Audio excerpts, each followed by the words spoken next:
The time has come. The gender revolution is upon us because today I'm gonna introduce you to the world's first genderless baby. What a time to be alive. Just let that sentence soak in for a second. We have the world's first genderless baby, man. We are truly living in a historic time. The President of the United States is posting memes on Twitter. Babies are being born without a gender. You can even identify yourself as an X gender now on your driver's license. Like, what a truly incredible time to be alive. The things that people are doing nowadays are just unbelievable. So let's go ahead and take a look at this one. This actually takes place in Canada. I was a little surprised to hear that. I thought for sure America was gonna take the L on this one, but luckily Canada went ahead and accepted it for us, so appreciate that.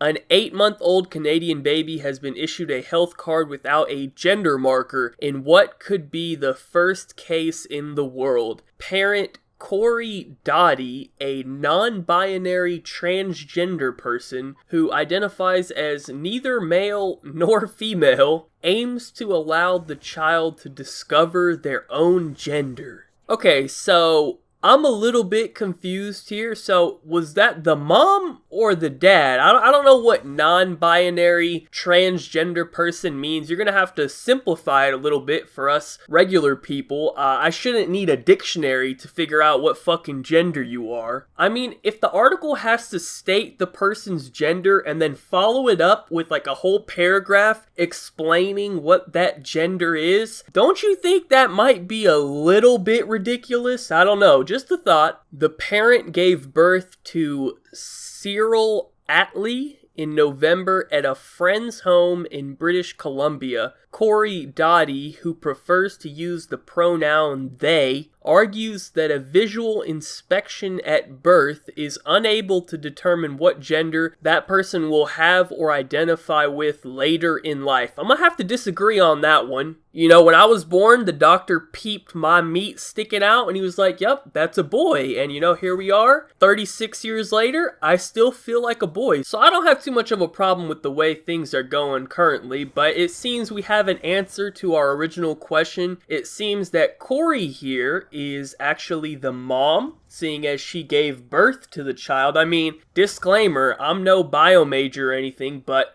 I do happen to know a little bit, and I know that men cannot get pregnant and have a child. Only females can. So since this individual gave birth to a child, the only logical conclusion that I'm getting here is that this person is a female. I don't know, maybe I'm wrong. I don't know, I may have made a mistake right there, but it seems to add up. I'm raising Cyril in such a way that until they have the sense of self and command of vocabulary to tell me who they are, I'm recognizing them as a baby and trying to give them all the love and support to be the most whole person that they can be outside of the restrictions that come with the boy box and the girl box. The parent was quoted by CBC as saying. So apparently the kid gets to choose their own gender when they're old enough to do so, but my question is, at what age do you become properly qualified to pick your own gender? Because, you know, for example, I would have probably thought it was really funny at 5 years old to say that, oh, I'm a girl, right? But, you know, if I told my parents that, they happen to be normal individuals, they would have laughed and be like, haha, that's funny, whatever, moved on with their day. But it seems that if you were my parent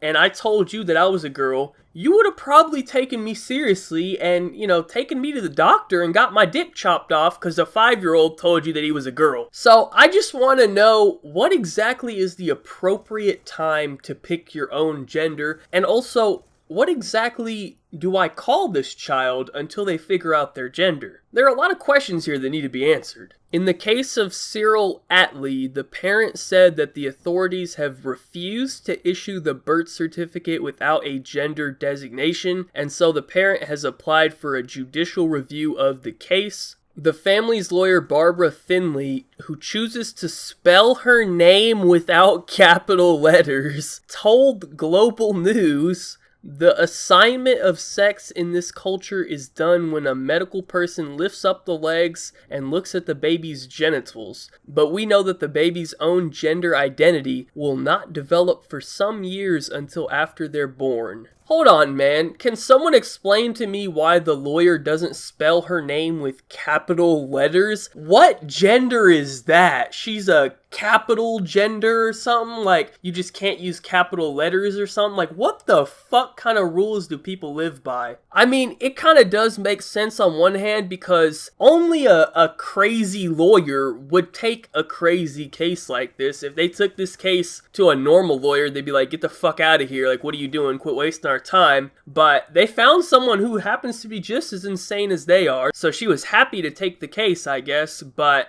it seems that they are refusing to give them a birth certificate unless they're allowed to put a gender on it, which is kind of funny because obviously there are already rules and regulations in place that have to be followed when a child is born. Just because, you woke up this morning and you flipped a coin and you decided, okay, today I'm a fucking woman, that doesn't mean that the rest of the world is gonna accommodate your needs. So honestly, I hope they make them put a gender on this birth certificate, and if this child really is transgender or whatever, and later on in life feels like they want to change genders, okay man, go ahead, do whatever you want to do. But this is a baby. It is not capable of making its own decisions, so that's why the doctor is there to look at it. When the baby is born, you take a little peep, and if you see a dick, okay, hey, it's a boy. No dick, alright, it's a girl. Wow, that was so hard to figure out, right? I don't know. Seems pretty simple to me, but some people have a little bit of a hard time grasping that. I don't know. I also happen to be a pretty normal person, and I understand that there are some people out there who, let's just say, aren't so normal. So, yeah, anyways, thank you guys all for watching. That is it for the video. The world's first genderless baby has been born, I guess. So, that is, quite a statement to make. But yeah, be sure to leave a like rating if you enjoyed, subscribe if you're not already, follow me on Twitter, links in the description down below. Other than that, have a good day, and peace out.